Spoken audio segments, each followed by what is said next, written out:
श्री परमात्मने नमः। श्री रामचरितमानस अध्याय अयोध्या कांड, पेज 481।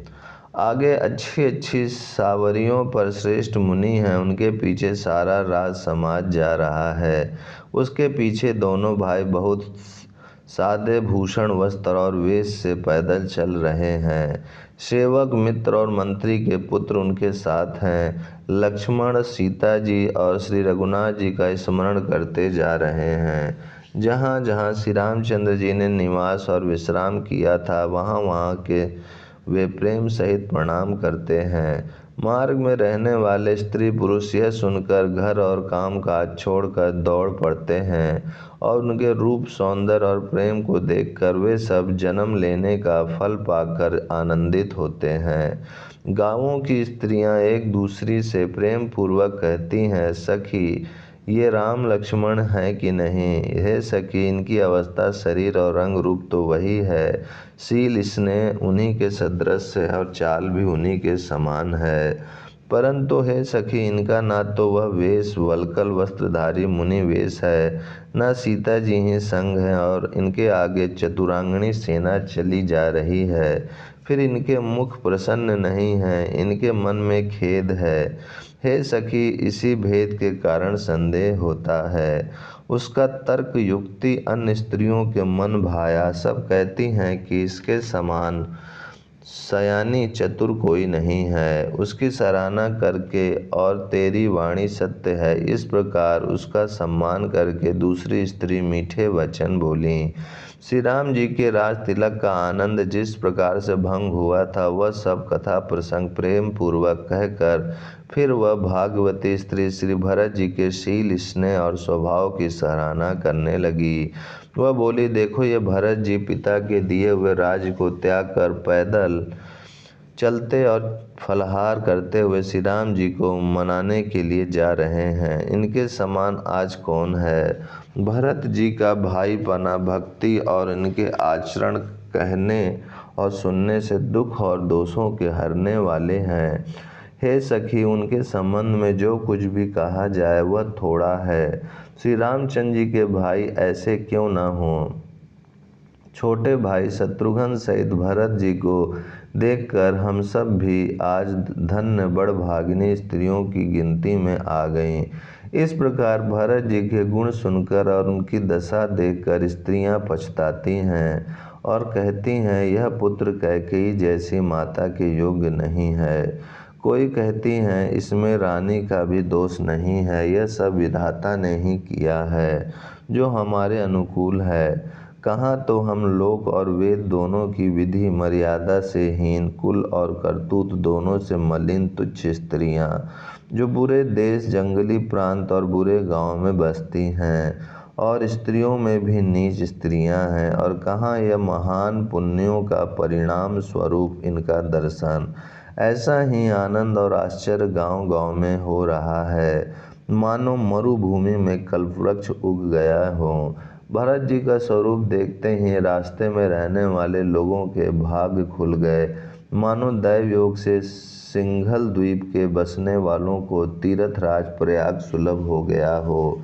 इस प्रकार अपने गुणों सहित श्री रामचंद्र जी के गुणों की कथा सुनते और श्री रघुनाथ जी को स्मरण करते हुए भरत जी चले जा रहे हैं।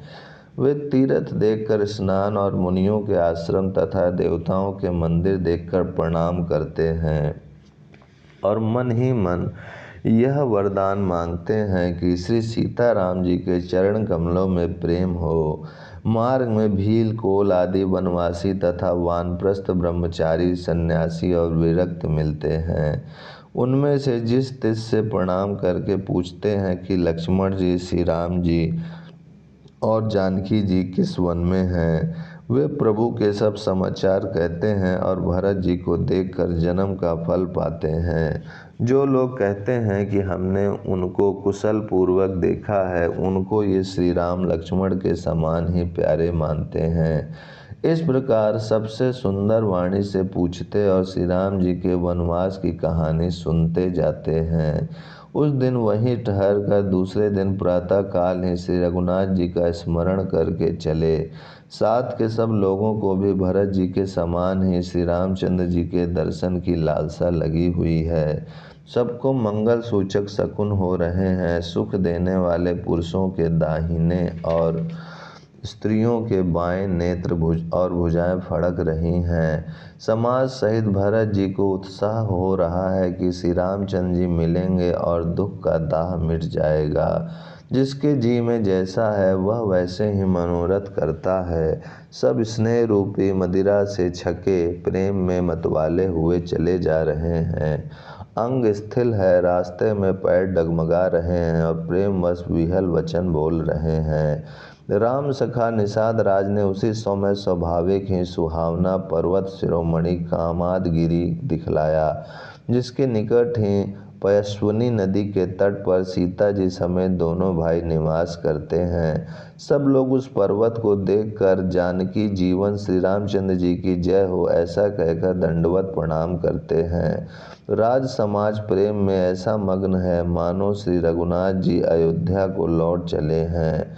भरत जी का उस समय जैसा प्रेम था वैसा शेष जी भी नहीं कह सकते। कवि के लिए तो वह वैसा ही अगम है जैसा अहंता और ममता से मलिन मनुष्यों के लिए ब्रह्मानंद। सब लोग श्री रामचंद्र जी के प्रेम के मारे स्थिर होने के कारण सूर्यास्त होने तक दिन भर में 2 ही कोस चल पाए और जल स्थल का सुपास देखकर रात को वहां बिना खाए पिए ही रह गए।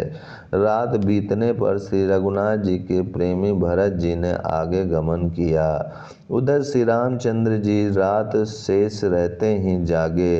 रात को सीता जी ने ऐसा स्वप्न देखा जिसे वे श्री रामचंद्र जी को सुनाने लगी। मानो समाज सहित भरत जी यहाँ आए हैं। प्रभु के वियोग की अग्नि से उनका शरीर संतप्त है। सभी लोग मन में उदास, दीन और दुखी हैं। सासुओं को दूसरी ही सूरत में देखा। सीता जी का स्वप्न सुनकर श्री रामचंद्र जी के नेत्रों में जल भर आया और सबको सोच से छुड़ा देने वाले प्रभु स्वयं लीला से सोच के वश हो गए और बोले, लक्ष्मण ये स्वप्न अच्छा नहीं है। कोई भीषण कुसमाचार, बहुत ही बुरी खबर सुनावेगा। ऐसा कहकर उन्होंने भाई सहित स्नान किया और त्रिपुरारी महादेव जी का पूजन करके साधुओं का सम्मान किया। देवताओं का सम्मान, पूजन और मुनियों की वंदना करके श्री रामचंद्र जी बैठ गए और उत्तर दिशा की ओर देखने लगे। आकाश में धूल छा रही है। बहुत से पक्षी और पशु व्याकुल होकर भागे हुए प्रभु के आश्रम को आ रहे हैं। तुलसीदास जी कहते हैं कि प्रभु श्री रामचंद्र जी यह देखकर उठे और सोचने लगे कि क्या कारण है। वे चित्त में आश्चर्य युक्त हो गए। उसी समय कोल भीलों ने आकर सब समाचार कहे। तुलसीदास जी कहते हैं कि सुंदर मंगल वचन सुनते ही श्री राम जी के मन में बड़ा आनंद हुआ। शरीर में पुलकावली छा गई और शरद ऋतु के कमल के समान नेत्र प्रेम अश्रुओं से भर गए। सीतापति श्री रामचंद्र जी पुनः सोच के वश हो गए कि भरत के आने का क्या कारण है। फिर एक ने आकर ऐसा कहा कि उनके साथ में बड़ी भारी चतुरांगनी सेना है। यह सुनकर श्री रामचंद्र जी को अत्यंत सोच हुआ। इधर तो पिता के वचन और इधर भाई भरत जी का संकोच। भरत जी के स्वभाव को मन में समझकर तो प्रभु श्री रामचंद्र जी चित्त को ठहराने के लिए कोई स्थान ही नहीं पाते हैं। ओम शांति शांति शांति।